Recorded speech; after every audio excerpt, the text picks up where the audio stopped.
Suara roda mobil menggerus jalanan tanah yang becek, menciptakan irama yang ganjil.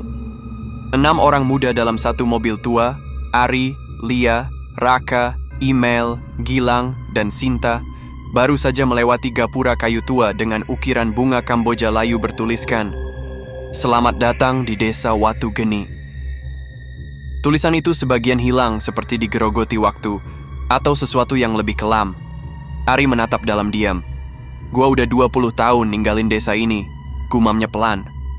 Lia yang duduk di sampingnya melirik. "Lo yakin masih ada orang di desa ini? Gua cari di Google Maps aja desa ini udah kayak nggak pernah ada." Mereka datang untuk menghadiri pemakaman Nenek Sri, satu-satunya keluarga Ari yang masih tersisa di desa itu. Tapi begitu mereka tiba di pinggiran desa, sesuatu terasa salah. Desa itu tidak kosong, rumah-rumah masih berdiri. Beberapa orang terlihat di kejauhan sedang menyapu halaman atau menjemur pakaian. Tapi semuanya terlalu sunyi. Tak ada suara ayam, tak ada suara anak kecil, bahkan angin pun terasa seperti menahan napas. Seorang pria tua dengan sorban hitam berdiri di ujung jalan. Matanya kosong, bibirnya bergetar seperti menggumamkan doa. Ia hanya menatap mereka tanpa ekspresi saat mobil melintas.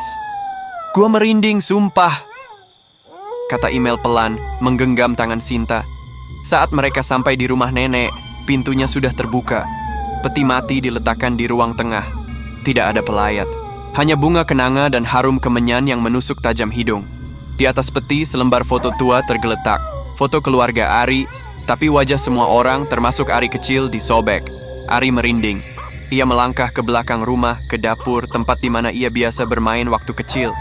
Tapi kini, dinding dapur itu berubah, berlumut, hitam, dan seperti bernafas perlahan. Di luar, Raka memanggil, "Ari, ini serius. Lu lihat deh." Semua teman-temannya berdiri di halaman, menatap ke arah langit barat. Langit senja desa Watu Geni, bukan oranye, tapi merah darah. Dan dari tengah sawah, berdiri sosok perempuan tua berjubah putih. Kepalanya tertutup kain kafan, dan dia tidak berpijak pada tanah. Langit merah darah itu terasa menekan dada, seakan udara mendadak lebih berat. Ari melangkah pelan mendekati teman-temannya yang masih terpaku menatap sosok perempuan di sawah. Dia berdiri, atau lebih tepatnya melayang. Jubah putihnya berkibar seperti disentuh angin yang tak terasa. Wajahnya tidak terlihat, seluruh kepala dibalut kain kafan kotor yang menguning. Tapi dari balik lapisan itu, seperti ada sesuatu yang menatap balik. "Siapa itu?" Suara Gilang nyaris berbisik. Tak seorang pun menjawab. Bahkan Raka yang biasanya paling sok berani kini hanya bisa mundur selangkah. Sosok itu tidak bergerak, tapi makin lama semakin dekat, tanpa berpindah, tanpa melangkah. Seolah sawah itu sendiri menggeret tubuhnya mendekat ke arah mereka. Tiba-tiba, suara kentongan terdengar dari dalam desa.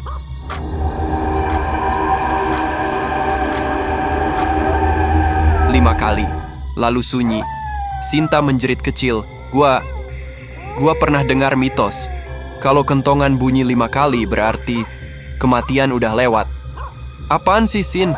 Jangan nakut-nakutin," bentak Lia, tapi suaranya gemetar. Sosok itu kini hanya berjarak belasan meter.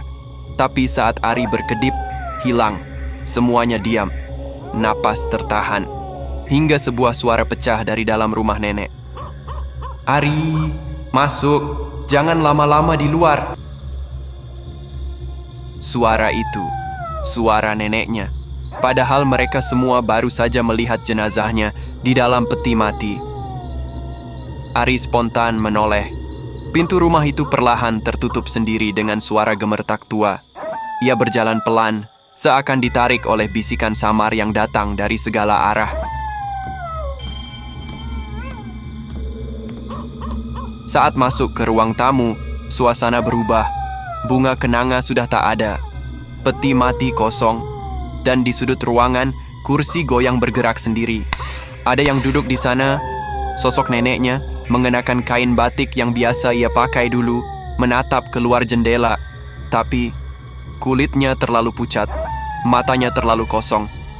Dan darah menetes dari dagunya, menetes ke lantai. lalu mengalir ke arah nama Ari yang tertulis di bawah peti mati. Darah itu mengalir pelan, membentuk pola tak wajar di lantai kayu tua. Nama Ari terukir jelas, seperti ditulis pakai jari yang gemetar. Ari berdiri kaku, nafasnya pendek-pendek. Teman-temannya masih di luar, tapi dia tak mampu bersuara. Takut kalau suaranya justru memanggil sesuatu. "Nek!" Suara Ari bergetar. Sosok di kursi goyang tak menjawab. Kursi itu terus bergerak perlahan. Tiba-tiba kepala si nenek berputar perlahan. Terlalu pelan, terlalu lambat, terlalu tidak manusiawi. Wajahnya kini menghadap Ari, tapi matanya tidak ada. Hanya 2 rongga hitam yang mengucurkan darah segar. Ari mundur selangkah, tapi lantai di belakangnya retak. Suara kursi goyang berhenti. Hening. Sosok nenek itu berdiri. Suara tulangnya bergesekan seperti kayu tua dipatahkan. Mulutnya terbuka perlahan. "Waktu kamu sudah dekat. Waktu gini tidak suka dilupakan." Ari lari. Nafasnya tercekik. Ia dorong pintu rumah. Di luar, hujan turun deras mendadak. Langit masih merah. Teman-temannya berlari ke arahnya. "Ada apa?" Lia panik melihat wajah Ari yang pucat pasi. Gua lihat nenek. Dia bangun. Tapi bukan dia. Raka langsung masuk ke rumah. "Gak ada siapa-siapa, Ri. Petinya masih penuh isinya. Mayat." Ari terpaku. Baru saja tadi, peti itu kosong. Gilang memegang bahunya. "Udahlah, mungkin lo halusinasi." Tapi sebelum sempat jawab, suara kentongan kembali terdengar. "Tok, tok, tok, tok, tok, tok." 6 kali. Sinta menjerit. "Itu buat yang berikutnya." Gue inget. Dulu warga sini bilang, setiap kali kentongan bertambah, ada yang akan diambil. Petir menyambar. Mereka semua diam. Tapi di kejauhan terdengar suara seseorang menyanyikan lagu Nina Bobo dengan suara parau. Email perlahan menoleh ke arah asal suara. Dari arah jalan belakang seorang anak kecil berdiri. Bajunya sobek, tubuhnya basah kuyup. Dia menatap ke arah mereka dan tersenyum, tapi giginya penuh darah. Anak kecil itu masih berdiri di ujung jalan belakang, di bawah hujan deras yang kini mulai terasa seperti jarum menusuk kulit. Senyumnya tidak berubah. Gigi-gigi kecilnya merah basah, entah oleh apa. Email mundur perlahan, tubuhnya gemetar. Itu Kayla, adik gua." Ari menoleh kaget. "Adik lo udah meninggal waktu kita masih SMP, Mel." "Tapi itu dia," bisiknya lirih. "Bajunya. Itu baju yang dia pakai terakhir sebelum tenggelam." Kayla, atau siapapun yang menyerupainya, perlahan melangkah maju. Tapi langkahnya tidak wajar, seperti terseret, kaku, dan tidak berbunyi meski tanah becek. "Jangan dekat-dekat!" Gilang menarik email ke belakang. Tapi terlambat. Kayla berhenti 3 meter di depan mereka. Dia menatap email dalam-dalam, lalu membuka mulutnya lebar-lebar, terlalu lebar. Suaranya lirih, seperti bisikan dari dalam liang kubur. "Kakak janji, nggak ninggalin aku lagi." Email menjerit. Tubuhnya seperti ditarik ke depan, langkah-langkahnya tidak bisa ia kendalikan. "Kayla, maafin kakak." "Email!" Sinta mencoba menahannya, tapi angin tiba-tiba bertiup kencang dan melempar Sinta ke tanah. Dalam sekejap, Email sudah berdiri tepat di depan sosok anak itu, dan sebelum ada yang bisa bergerak, mereka berdua menghilang. Hanya menyisakan jejak kecil kaki berdarah yang kemudian terhapus oleh hujan. Semua orang membeku. Sinta menangis. Lia menggigil. Gilang meremas rambutnya sendiri. "Gua mau keluar dari sini. Gua mau keluar." Tapi Ari berdiri kaku, menatap tanah di mana Email terakhir berdiri. Di sana muncul ukiran samar, seolah tanah ditulis oleh kuku panjang. 1 dari 6, 5 lagi. Malam semakin larut, tapi langit tak pernah berubah. Masih merah, masih seperti terbakar. Mereka semua kini berlindung di dalam rumah nenek Ari, mencoba menenangkan diri. Tapi tak ada yang benar-benar tenang. Gilang duduk di pojokan, memegang buku tua yang ia temukan di kamar belakang, buku lusuh penuh tulisan tangan dan gambar-gambar aneh. Ini kayak buku ritual, gumamnya. Ada nama-nama. Ari mendekat. Namanya ada di sana. Begitu juga nama Gilang, Raka, Lia, Sinta, dan email. Tapi nama email disilang. Dengan tinta merah. Segar. Gua nggak ngerti ini semua apa, ucap Raka, suaranya naik. Yang jelas, kita harus keluar dari sini. Sekarang. Keluar kemana? Mobil udah nggak ada. Gua keluar bentar tadi. Jalan keluar desa. Hilang. Ganti jadi tembok pohon gelap semua. Sinta mulai panik. Tiba-tiba, suara ketukan terdengar dari jendela. Tok, tok, tok. Lia perlahan menghampiri, membuka sedikit tirai. Dan langsung menjerit. Email. Wajahnya penuh tanah, matanya hitam tanpa bola mata. Tapi dia berdiri di luar, tersenyum. Bukain dong! Jendela bergetar sendiri. Ari segera menarik Lia mundur. Bukan dia! Itu bukan email lagi. Tapi suara dari luar bergema. 1 telah kembali, 5 harus menyusul. Malam belum selesai. Gilang membuka halaman terakhir dari buku ritual. Matanya melebar. Ini bukan desa biasa. Desa ini adalah pintu. Mak keramat yang jaga.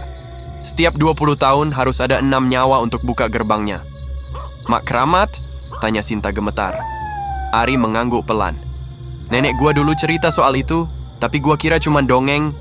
Petir menyambar, dan pintu rumah terbuka sendiri. Dari ambang pintu, muncul sosok tinggi berselubung kain putih compang-camping. Mukanya ditutup rambut panjang dan kain kafan. Tapi dari balik itu, muncul senyuman. Mak keramat. Raka mencoba menyerang, tapi tubuhnya mendadak mencair seperti lilin yang terbakar, meleleh sambil berteriak sekarat. Sinta menjerit histeris. Lia pingsan. Ari menggenggam erat buku itu. Di dalamnya tertulis, yang berasal dari darah desa, hanya dia yang bisa menutup gerbang. Gilang membaca cepat. Lori, cuma lo satu-satunya keturunan asli. Lo harus nutup gerbangnya. Tapi caranya, lo harus menukar nyawa dengan yang belum terambil. Mata Ari membelalak. Lo maksud gua harus mati? Bukan, lo harus tinggal selamanya. Jadi penjaga selanjutnya. Mak keramat kini berdiri hanya beberapa meter dari mereka. Wajahnya menyeringai. Aku lelah. Sekarang giliranku beristirahat. Ari menatap sahabat-sahabatnya yang tersisa. Lia, Gilang, Sinta. Dia mengambil buku ritual, berdiri menghadap mak keramat dan berkata, ambil gua, biarkan mereka pulang. Mak keramat tertawa pelan. Tangannya yang keriput menyentuh kepala Ari. Gelap. Ari membuka mata. Ia kini berdiri sendirian di tengah desa yang kembali seperti dulu. Cerah, normal. Tapi tubuhnya tak bisa bergerak meninggalkan gerbang.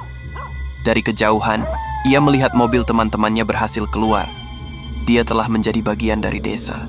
Beberapa bulan kemudian, seseorang melihat desa Watu Geni kembali muncul di peta. Tapi di bawahnya tertulis, dilarang masuk, dilarang kembali. Dan di dalam rumah nenek Ari, kini terdengar suara kursi goyang.